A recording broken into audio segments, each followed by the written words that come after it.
Okay, we're here at the NATO Public Forum, and I'm here speaking to Arseniy Yatsenyuk. Mr. Yatsenyuk is the former Prime Minister of Ukraine and the founder of the Open Ukraine Foundation. Mr. Yatsenyuk, thank you very much for being here. Yesterday, the communique came out from the summit and it articulated the bridge to NATO for Ukraine. I'd like to get your reactions on that, and is it enough? Let me put it this way. I am happy with the deliverables, tangible deliverables that Ukraine already received. Starting with the command center established for the Ukrainian military, and then with the huge pledge to support Ukraine in the long run. So it's important that our allies realize that the best way to secure Ukraine is to provide a necessary ammo for Ukraine, air defense system, fighter jets, and the rest of the stuff. In terms of the language, I am no longer the Prime Minister, so I can speak freely. Please. Okay. I care more about actions rather than words. The best decision I've ever imagined would be to make Ukraine a member of NATO. What's the difference to provide, for example, the definition of breach or the language of breach, or to hand out an invitation to NATO? At this particular stage, not far. The distance between these two legal definitions are not really a huge one. That's not a huge gap. So my guess is that the time will come when NATO will have really a historic summit. Mm-hmm. And the historic summit means that there's going to be the 33rd member of NATO.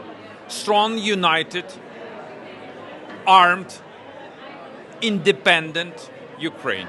The term irreversible is quite prominent in the communique, a lot of focus on that. Does that send a strong enough signal to Vladimir Putin?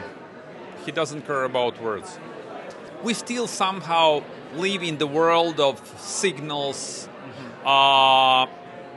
verbal gymnastics.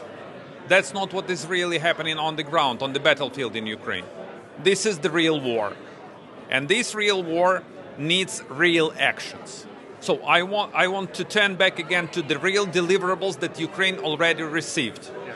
This is the war for the long haul. This is the war of attrition. This war criminal Putin wants to outlast you, us. He wants to outman and outgun us. He wants to kill Ukrainian people, because you see what he is doing. The barrage of missiles that hit the maternity ward and children's hospital. It's a clear sign, that's not a sign, it's a clear action that Putin is waging a genocidal war against Ukraine. And he is not the only one.